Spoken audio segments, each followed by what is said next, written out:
Dalam perjalanan pulang, polisi membawa Bernadette ke kantor polisi.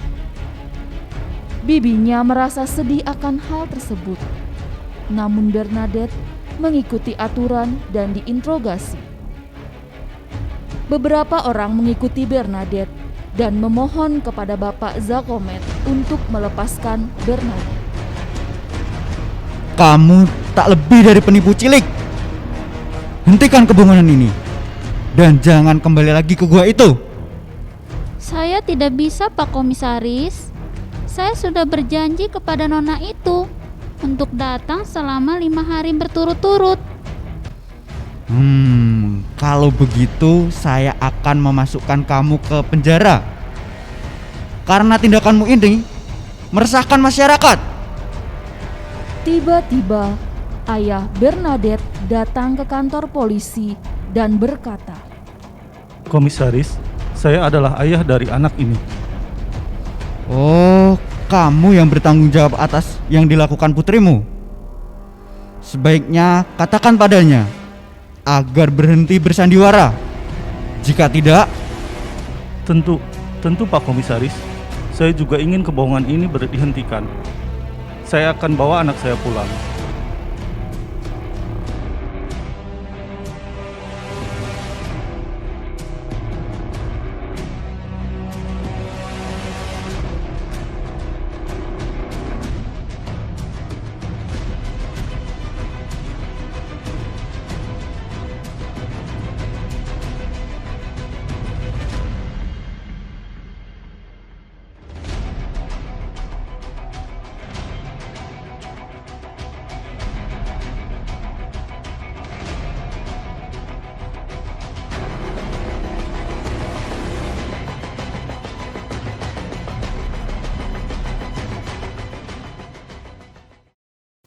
Bernadette bersedih sendirian di kamarnya, sementara ayah dan ibunya bercakap-cakap. Ayah, kau tahu kan kalau anak kita itu tidak pernah berbohong. Bagaimana kalau yang dikatakannya itu benar? Bagaimana jika wanita itu memang adalah utusan dari Tuhan? Apakah kamu tidak ingat ancaman Komisaris Zakomet? Zakomet sekalipun tidak punya hak menentang kehendak Allah. Kemudian ayah dan ibu ke kamar Bernadette membelai kepalanya dengan lembut. Bernadette, jika wanita itu ingin kau ke gua, maka pergilah. Iya nak, dan kami berdua akan mendampingimu. Bernadette sangat senang dan memeluk kedua orang tuanya. Bernadette pergi bersama orang tuanya menuju gua. Namun banyak orang yang mengikuti Bernadette menuju gua. Polisi utusan komisaris menghadang jalan mereka, namun masyarakat membantu Bernadette agar terus melanjutkan perjalanan menuju gua. Ketika sampai di gua, Bernadette berlutut, membuat tanda salib dan berdoa Bapa Kami. Masyarakat yang mengikuti Bernadette ikut berlutut dan mereka berdoa bersama. Beberapa polisi berjaga di sekitar gua. Salah satu polisi menyarankan agar menangkap Bernadette, namun Komisaris Zakomet melarangnya. Komisaris berkata bahwa Bernadette hanya mempermalukan dirinya sendiri. Bernadette melihat wanita bercahaya dari gua dan mulai berbicara. Ada satu hal yang ingin aku minta nonaku yang jelita. Maukah kau bermurah hati menyebutkan namamu? Penitensi, penitensi. Berdoalah kepada Allah demi pertobatan para pendosa. Kecuplah tanah dan berjalanlah dengan lututmu demi para pendosa. Pergilah, minum air dari mata air, dan dengan air yang sama basuhlah tubuhmu. Bernadette melakukan apa yang dikatakan wanita itu. Dia mencium tanah dan berjalan dengan lututnya menuju sungai dan hendak meminum airnya. Bukan dari sungai Bernadette, tapi dari sumbernya. Minum dan basuhlah dari mata air. Kemudian makanlah rumput di dekatnya demi para pendosa. Bernadette melakukan apa yang dikatakan wanita itu. Dia mencakar tanah, memakannya, dan membasuh wajahnya dengan tanah itu, kemudian memakan rumput. Hal ini membuat Komisaris Zakomet dan rombongan polisi tertawa mengejek Bernadette. Orang-orang yang menyaksikan juga merasa kasihan karena mengira Bernadette gila. Maka orang tua Bernadette membersihkan wajahnya yang penuh dengan tanah dan membawa Bernadette pulang. Komisaris Zakomet merasa senang akhirnya masyarakat akan lebih tenang. Dia mengatakan bahwa tidak akan ada lagi berita mengenai gua tersebut. Komisaris juga akan menempatkan Bernadette di rumah sakit jiwa. Sementara itu, iman Bernadette semakin bertumbuh. Dia banyak menghabiskan waktu untuk berdoa dan ke gereja. Hal ini membuat pastor mulai goyah dan ingin mempercayai Bernadette. Suatu pagi, suasana kembali menjadi ramai karena seorang ibu dan anaknya menemukan mata air di tanah tempat Bernadette menggali dengan tangannya.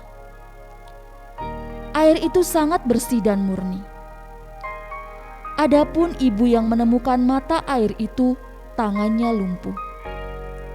Maka ketika membenamkan tangannya ke mata air, secara ajaib tangannya sembuh dan bisa digerakkan. Mukjizat ini dengan cepat tersebar luas. Banyak orang datang ke mata air di gua tersebut untuk mengambil air. Maka makin banyak keajaiban terjadi. Orang buta dapat melihat. Penderita difteri tiba-tiba sembuh dan banyak penyakit lainnya. Keramaian ini membuat komisaris marah lagi. Stop! Ahli pengobatan di kota ini sudah menganalisis bahwa air ini mengandung bahaya bagi kesehatan. Karena alasan ini, tidak seorang pun boleh mengambil air di sini, walaupun hanya setetes. Sumber mata air akhirnya ditutup. Sementara itu, pastor mengajak Bernadette berbicara. Bernadette, mata air yang kamu temukan sungguh hal yang luar biasa. Selain banyak orang yang sembuh dari sakit, banyak juga orang yang pulih imannya. Mereka melakukan pengakuan dosa dan menerima komuni. Hal inilah yang paling penting. Jadi nona itu ingin didirikan kapel dekat gua dan melakukan misa di sana, begitu? Ya benar begitu, pastor. Nah kalau begitu, mintalah untuk terakhir kalinya nama sang nona. Pada akhirnya kita akan tahu siapa dia, dan aku pun tahu apa yang harus aku lakukan.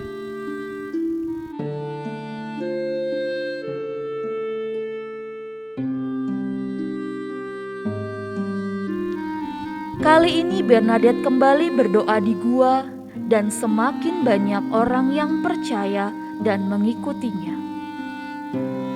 Bernadette berlutut, menyalakan lilin, dan membuat tanda salib. Hal itu diikuti banyak orang lainnya. Kemudian Bernadette berdoa, "Bapa kami."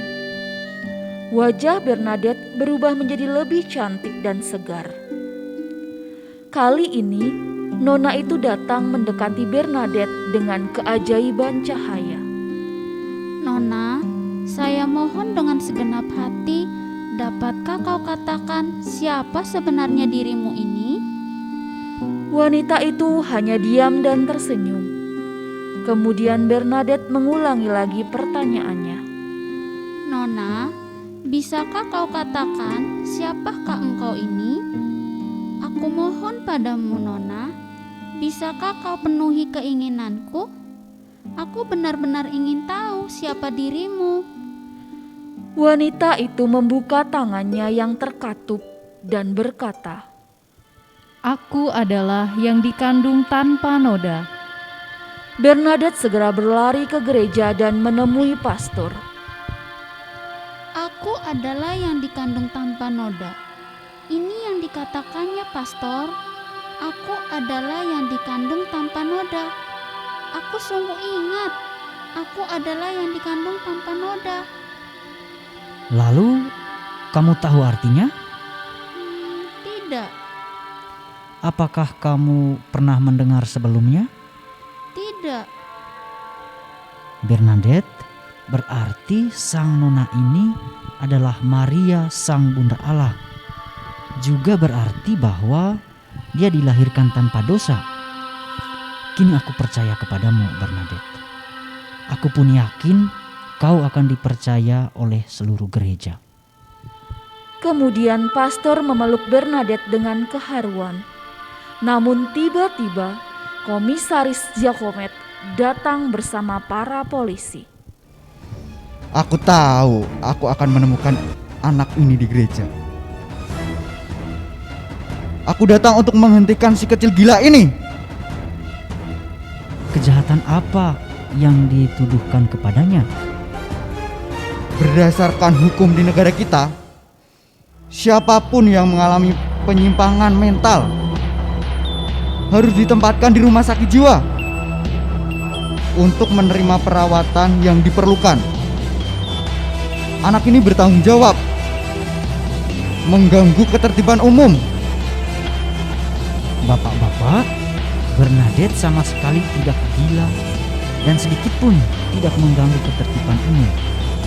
Maka saya peringatkan untuk tidak lagi mengganggu anak ini. Pastor mengatakan hal itu dengan keras dan tegas, sehingga komisaris dan para polisi meninggalkan gereja. Tiba hari terpenting dalam hidup Bernadette. Akhirnya keinginannya yang terbesar bisa terkabul, yaitu menerima komuni pertama. Di gua, dia sudah bertemu dengan Sang Bunda Allah. Kini ia akan bertemu di dalam hatinya. Yang terbesar di antara semua yaitu Yesus Kristus Putra Allah. Seperti yang diminta Bunda Maria, di dekat gua itu didirikan kapel. Maka orang-orang mulai berkunjung ke sana, berziarah dari seluruh penjuru dunia. Banyak orang sakit disembuhkan dari penyakit mereka, tapi lebih banyak lagi yang dipulihkan imannya. Mereka datang untuk pengakuan dosa, berdoa rosario, mengaku dosa, dan mendoakan orang-orang yang berdosa. Bunda Maria menuntun kita kepada Yesus. Bernadette menjadi seorang biarawati dan pada tahun 1933 dia dinobatkan sebagai santa. 50 tahun kemudian, Paus Yohanes Paulus II datang ke Lourdes untuk mewartakan pesan tentang Maria Sang Bunda Allah. Kalian dalam kesatuan cukuplah mewartakan pesan, Aku adalah yang dikandung tanpa noda.